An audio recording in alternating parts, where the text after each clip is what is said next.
We want to thank everyone for coming into the Bible Radio Show, the Truth Hour here on POET Radio. This is part 3, brothers and sisters, of both God and Satan's marks, signs, and seals. We're in the middle of Isaiah, the 58th chapter. We were talking about different things that men and women do, seeking themselves to be pleasing in the eyes of God, brothers and sisters, but not doing it God's way, doing it our own way, brothers and sisters. Absolutely, Ice. God has one way. And no matter what we try to add to it, brothers and sisters, we're actually taking away from it, Brother Julius. Let's go back to Isaiah 58, and we're going to pick up verse 13 and 14, and we're going to be out of this. Isaiah 58, 13 and 14. Go ahead. If thou turn away thy foot from the Sabbath, from doing thy pleasure on my holy day. Oh, whose holy day? The Lord's holy day, brother. So the Sabbath is whose day, Ice? The Lord's day. On my holy day, yes. And call the Sabbath a delight. The holy of the Lord honorable, and shalt honor him, not doing thine own ways, nor finding thine own pleasure, nor speaking thine own words. So, Black Ice, we just found out that we went all the way back to Genesis right here, where the Lord set apart the Sabbath day, the 7th day, and made it holy. So now, the people say, well, the Sabbath day is any day you rest. How could that be and you not supposed to do no work? We know we're in captivity, but we're talking about when you know better, that you can do better. And not only that, Brother Julius, let's just break it down and let's just ask you this. If the 7th day of the week, brothers and sisters, is Saturday. Yep. And God set that day aside, brothers and sisters, then how did the day become Sunday? Ooh. How did the day become Sunday, brothers and sisters? How did the whole world change the day from Saturday to Sunday, brothers and sisters? Well, there's a couple of things that you can research on your YouTube search, on your Google search engine, brothers and sisters, as far as who changed the Sabbath day, and you're going to get a whole lot of things, brothers and sisters. It says right here, and we're on the site so far, logo apostolic, apostolic.org. It says right here, brothers and sisters, several things. It says, on the vernal day of the sun. Venerable day of the sun. How's that spelled? V-E-N. The day of the what? The day of the sun. How'd you spell that sun? S-U-N. Go ahead. It says right here, it says, let the magistrates and the people residing in the cities rest. And let all workshops be closed in the country.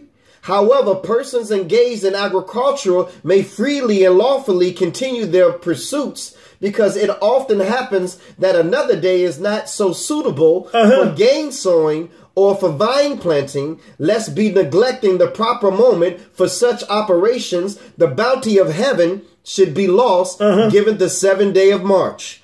Brothers and sisters, this was 321 AD. The first Sunday law of Constantine the First, who ordained Sunday as the Christian day of worship, but it's called Sun's Day or Dies Solis. And let's just break it down. Sun worship. Let's just break it down a little bit further, brothers and sisters. It mentions this is the law of Constantine. Not the law of God, but the law of Constantine, this Roman emperor. Let's analyze this law, brothers and sisters, and type in your search engine, the law of Constantine. How Constantine changed God's holy day from Saturday to Sunday. This is what it says of Constantine's law. Let all the judges and the town people and the occupation of all trades rest on the venerable day of the sun. Sun that shines, not S-O-N, S-U-N, sisters and brothers. Come on, Ice. But let those who are situated in the country freely and full liberty attend to the business of agriculture. Why? It's brothers and sisters, it says Constantine's empire was predominantly for sun worship. Wow. Wow. So now that correlates Black Eye. And Constantine was emperor of what? Of Rome. And it says here, so this was not a law to favor Christianity, but rather the venerable day of the sun, which was the day of the dominating sun worship religion at that time. So we just found out that Sunday is for what, Ice? Sun worship. This is documented history. Have you not noticed that Pope Francis has recently, from the Vatican, put out a ecclesias to let all people worship on Sunday, and he's saying that Sunday the world is in trouble because enough people are not worshiping on Sunday. But we just read in the Bible that the Lord's Day is the seventh day. Let's read it, Brother Julius. Read it, Ice. Here it is. We're on the internet. KTFnews.com. KTFnews.com. It says Pope Francis promotes Sunday rest. Wow. It says, like his predecessors, Pope Francis is promoting Sunday rest. The Pope said that opening stores and other businesses on Sunday is not beneficial to society. What? Abandoning the traditionally Christian practice of not working on Sundays has a negative impact on families and friendships, he said. Brothers and sisters, here's a quote-unquote man of God that the whole world looks at for spiritual guidance. Read that, Black Ice, right there. It says, though the Pope did not mention attending church services on Sunday, papal promotion of Sunday rest is laying the foundation for Sunday worship. So, Black Ice, Sunday is a sign and a mark of... Say it, brother. Say it, brother. The devil. God did not give us Sunday, brothers and sisters. Why are you saying the devil? Well, let's go to Revelation, the 13th chapter, and we're going to come right back here, Ice, because we want to go to Mark, the 2nd chapter. Brothers and sisters, I know this is shocking to some. But it's true. And I know that this may be hurtful to some. And we're not questioning how good of a person some of our religious leaders are. They may feed the hungry. They may clothe the poor, brothers and sisters. They may go visit the sick in hospital, those who are locked up in prisons, brothers and sisters. But when you change God's doctrine, brothers and sisters, you become anti-Christ, brothers and sisters. Now, we're going to read something to you out of the Bible. And Revelation, the 13th chapter is actually about the Antichrist. What he going to do when he come and those who are leading up to his coming.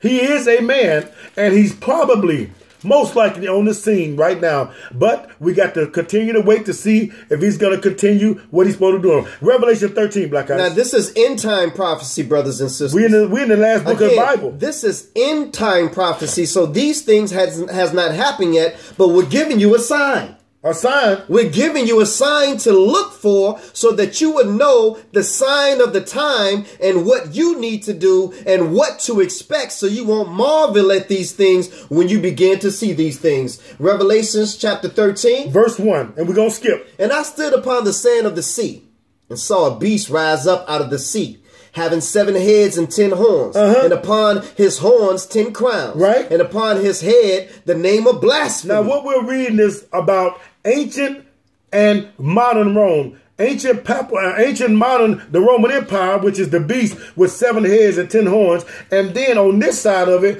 it is the 10 horns. But you got to underline that key word, blasphemy, brothers and sisters. You don't deal with the word blasphemy unless you deal with the church and unless you deal with the doctrine. Wow. Revelations 13 and 2. Here we go, Ice. And the beast which I saw was like unto a leopard. That's the Greek Empire. And his feet were as the feet of a bear. That's the Medo-Persian Empire. And his mouth as the mouth of a lion. Ancient Babylon. Go ahead. And the dragon gave him his power. And what else? And his seat. And great authority. So now, verse 3, Black Ice. So did we know that the dragon is none other than Satan the devil that's pushing these people or this organization? And we mean organization. And he's given his power, brothers and sisters, to a system, to a government, and to a church.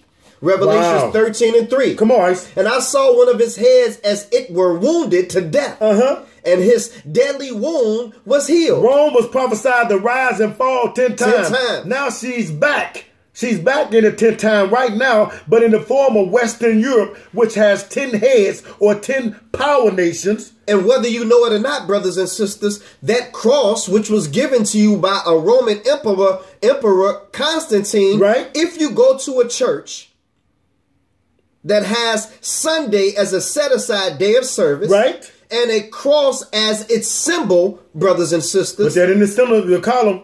It's Roman Catholicism. Roman Catholicism. No matter whether you call it Baptist, Agnostic, Pentecostal, Church of God in Christ, brothers and sisters. Sorry, Baptist. If you got that day and that symbol. And what day? Sunday. Because it is a sign and a marker who you really belong to. Sisters and brothers, we mean no offense. It is the gospel truth.